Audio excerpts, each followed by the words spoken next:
So, hello travelers, and welcome back to the channel. I know it's been a real hot minute since I've posted anything. Um, Thanks to Black Friday sales, I got myself an awesome 4K monitor, and I have been gaming my ass off, and there hasn't been much going on entertainment-wise. Well, kind of. So that brings me to today's video. This is a quasi-review of Rebel Moon, Zack Snyder's magnum opus sci-fi yarn Star Wars canned script. Oh, God. Where do we begin? So, as you can imagine, I'm not going to be 100% positive about this, and that's much to my chagrin, because who doesn't want a new sci fi IP? It's been hard to get very quality, quantitative sci fi IPs, especially ones that are new, that aren't mired in Star Wars or, Star Trek or other high profile sci fi IPs. Most notably, the most recent failure in this has been Starfield. And oddly enough, Starfield has a lot in common with Rebel Moon, and I'm going to explore that. So, first of all, going into this, what should you expect? Are you a Zack Snyder fan? Aren't you a Zack Snyder fan? Do you love Warhammer? Do you love Firefly? Do you love The Expanse? Do you love Battlestar Galactica? And the reason I'm hinging on a lot of these lesser known sci fi IPs is Rebel Moon mines deeply from these, for better and for worse. So, the premise of Rebel Moon is, of course, that it started off as an R rated Star Wars script. And oddly enough, there's not much Star Wars in this. And that's probably because, well, you'd get sued if you try to fucking copy Star Wars now. It's a Disney IP. So, what is Rebel Moon? Well, it's a very tropey sci-fi epic. And by tropey, I mean it's very one-dimensional. And this is the problem that a lot of sci-fi is starting to deal with. Because the gamification of movies, the combat and the one-dimensional stories is coming full circle with sci-fi, unfortunately. We are starving for an expanse, and what we're getting is Starfield as a movie. Literally. And you say, well, how can you be this, dismissive of Rebel Moon? Well, okay, I'll do this. I'll do this for you. If you've played Starfield, you know how one-dimensional the story is, how boring the story is, how one-dimensional enemies can be. And to quantify this, you're given a one-dimensional protagonist who gives you all of their history in cutscene flashbacks that are narrated over. You don't get any visual details of this expansive yarn that Zack Snyder is trying to build. This should have been probably a 3-season Netflix sci-fi series, instead condensing what is a new IP that's supposed to span a galaxy and have a deep level of lore is condensed into a 4-hour movie and, from what I understand, a 6 to 8 hour director's cut. Why? Why would you do this? This could have been condensed into a very solid, very well done 3-hour movie. 3-hour movie. If you didn't want to expound upon the lore, if you just wanted to make this a condensed, great sci-fi movie with a popcorn flick veneer, yeah, you could have done that. But instead, you go for horrible, tropey, one-dimensional things. And I'll go over these. Your lead has no charisma, no acting ability, is magically incredible at combat. And I'll argue, yes, you get the backstory that she's a refugee super soldier scooped up by the Nazi regime, and yes, they are literally space Nazis. And we'll go into that in a minute too. She's trained by these people. She's cut off from emotion and love and compassion. She runs away when there's an inevitable, spoiler, coup that happens within the regime, and she disappears into solitude. Fine. But when her chronic expositionary facial detail is this. Little constipation. It's not enjoyable to watch. The combat. She's a trained super soldier who fights primarily with a gun. She's a woman of stature. And I'm not saying that women cannot be brave combat heroes, but she's a woman of stature. I want to say she comes up to my height. She's about as thin as my arm. All of her body. And she manages to defeat well-trained battalion soldiers with superior weaponry. Please, stop doing this. It would be much enjoyable to watch her struggle to no end to defeat people, and it would be 100% more entertaining. And this goes for all sci-fi. The fact that you have eliminated all risk and potential of risk and consequences out of anything, it does a disservice to your audiences, because mostly you're dealing with a younger audience that does not understand the concepts of fascism, multidimensional enemies, and risk. They think that everything is just a superhero movie where your enemy is one-dimensional, easy to defeat, incredibly incompetent. This is a trope that needs to stop. The other ensemble cast is wholly inconsequential. Michael Huisman, notable for Game of Thrones, was a very small part of the show, but has a very decent acting history. I've seen him in some things, and I've thought he's been incredibly great. Is a bumbling, stupid, kind of love interest for your protagonist. Inept at combat, pulls off a coup d'etat at the end, which was actually kind of good for his character, but overall is useless. All of the ensemble cast is useless. Charlie Hunnam, his career stopped with Sons of Anarchy. I'm sorry. He is a horrible actor. And in this, he's just phoning it in. Phoning it in. So, the premise of the movie.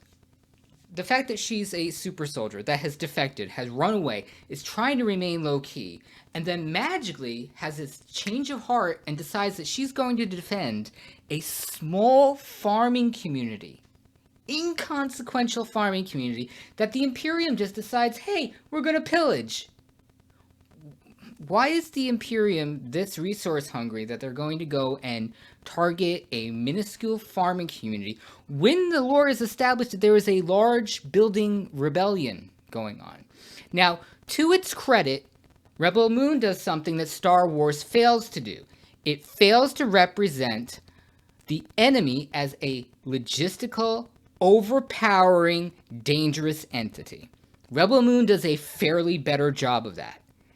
But, as with all Hollywood-tied adventures, you still have a one-dimensional enemy that is literally dressed as space Nazis. They are all white. Why? Well, we know why. Because for some reason, Hollywood thinks that you cannot relate to an antagonist that is not a white Nazi.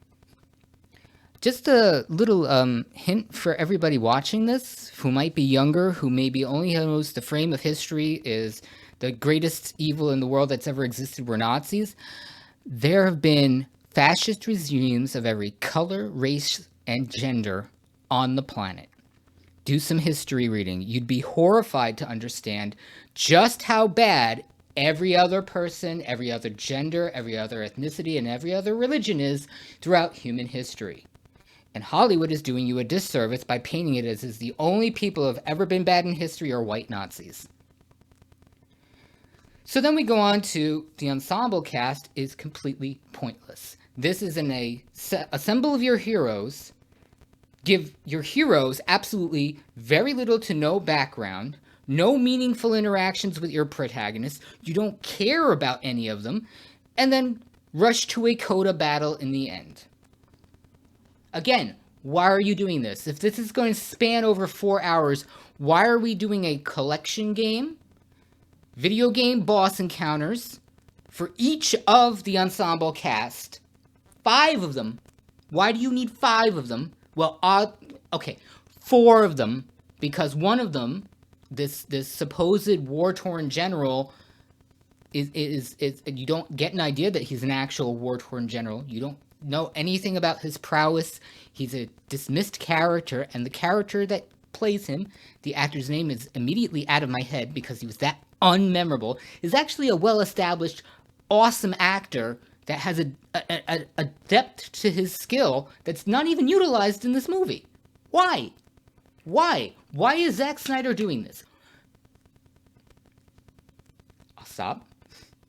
Because I shouldn't be this upset, because I should have known going into the reviews, going into the fact that this is a Zack Snyder property, going into his last film, that this was the potential. But I had hope. I had hope because I want great sci-fi IPs to thrive. So then, okay, our protagonist is uninteresting, uninvestable, you can't invest in her. The ensemble cast is minuscule, thrown away, undeveloped. What else do you get out of the movie? Well, you do get some incredibly great CGI at times. Incredibly great CGI. But at times, it devolves to the level of Rogue One Tentacle Beast kind of. You get planet hopping, where the planets don't really matter. They're set pieces. You don't get an idea of their cultures, their people, why they align with the Imperium, why there's even a rebel resistance to the Imperium. All you get is that the Imperium is a hand-fisted violent regime. That's all you get. Whether that existed pre-coup or post-coup, you don't really get a sense. It seems to have always been the norm. Then you get the combat. The space combat and the CGI combat is great. The actual fights, I'm sorry, Sofia Boutella. This is not to dismiss her as an actress. I don't know if it was the fault of her stunt coordinator or the way the hand-to-hand combat is filmed. I honestly think what you got is they did a pre-staging where she went through the rudimentaries of her fight, where in this speed, and then it was sped up to make it seem like she's a competent combatant, because the combat is clunky. It doesn't seem impactful. There's no connection to it. There's no risk involved to it. There's no strategy to it at all. And it's to a disservice of the protagonist of the movie, because you want to believe this is a well-trained super soldier, and instead you kind of get this kind of, I won't even call it a Mary Sue super competent. She just seems like a clunky robotic person. Like, she could have been much more believable if she was a combat robot. As dumb as that sounds. Like, if she was an actual automaton, I would have been more believable in terms of her abilities. But she's a person. So then we get to, again, the ensemble cast is just meaningless. They're just, whack-a-mole collect people. And again, this is a disservice, because one of the bad things that has been happening as Hollywood and video gaming is merging is you're getting some of the worst parts of video games. Banal stories, one-dimensional stories, and the idea that people will only understand combat in the context of video games, where you have a single protagonist in a one-on-one battle with a boss, and there's like, you chop off the legs, then you chop off the hands, and it's like, there's meters of things that you have to do to end up defeating the end boss. It's like, this doesn't belong in movies. I'm sorry. If you want to keep this in video games, this is fine. This is serviceable for the video game genre.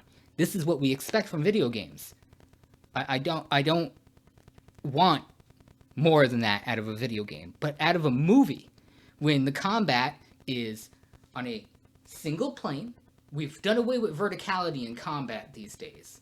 And this is something that Star Wars has solidified as a genre norm, and Zack Snyder's just following suit with it. I don't know if this is a failure of stunt coordinators, of producers. I don't know why this is now a norm. But all you have is horizontal combat. There's literally no verticality anymore to combat. It's single party combat. You don't have multiple people engaging in a defeat your enemy kind of, battle. It's plunk off one, plunk off one, plunk off one, or your protagonists are so separated into, you know, boss levels that you pluck them off one at a time. So all you're left with is your protagonist and the antagonist. And that's literally, by the end, what we get. There's no impact to one of the losses in the end battle, because I'm trying not to spoil this for people that may not have seen this and want to actually go watch this, regardless of what I say about it. You don't feel the impact of losing anybody in this party. Her love interest does something at the end that, yeah, it was actually pretty damn good. Kudos to that. Michael Huisman, I don't understand what his direction was in this. He was bumbling, he was stupid, he was committed, he was a love interest, he wasn't a love interest. He had ties to the rebels, but he didn't know any of them. They believed that he was working with them, but he didn't really. It was very convoluted as to how involved he was as a person with the rebellion. Well, I don't know. So then we get to, again, tropes and one-dimensionalism. Making a female protagonist just emotionally devoid, having no ties to anybody, seemingly unrelatable, even to women. I mean, it may just be me. It may, let's say it's just me being as a man and my sexism, even though I love female protagonists. Maybe I don't understand, but as a woman, can you relate to a woman that is sexless, emotionless, void of depth, and just good at combat? Do you actually relate to this? Because that's what Sofia Boutella is in Rebel Moon. She could be replaced with a robot and you wouldn't notice the difference. And this is the biggest disservice that Hollywood is doing to female protagonists. Ahsoka is a prime example of this. They removed all of the depth that she had in the Clone Wars and just made her a robot. A one-dimensional robot, and that's what you're getting out of protagonists in sci-fi genre now. And it's so horrible because sci-fi was one of the few bastions of great female protagonists. Now we don't have that. So, is this me shitting completely on Rebel Moon? Well, we're going to get part 2 next year, in April. Where that goes, who knows? How much was sliced out to create a director's cut for this, which Netflix was oddly on board with? I don't know. We saw the director's cut of the Justice League, and arguably it didn't really fix a lot of the problems with Justice League. I don't know what we're going to get out of this. I'm honestly disappointed. And frankly, I'm worried now because there is a Battlestar Galactica reboot, prequel, sequel. I don't know what exactly it is, coming from the creator of Mr. Robot, that's been in development, cyclical hell, has lost writers a million times. Sci-fi as a genre is starting to struggle again. And it's disappointing because every once in a while you get a gem. You get a gem like The Expanse, Battlestar Galactica, and a lot of people are going to laugh at me, but The 100. The 100 was not scared of taking your protagonists and actually making them people you might hate because of their decisions, even though they are the protagonist. They're not one-dimensional. They don't do things by a script. They don't have that super hyper morality that normal people, honest to God, do not have.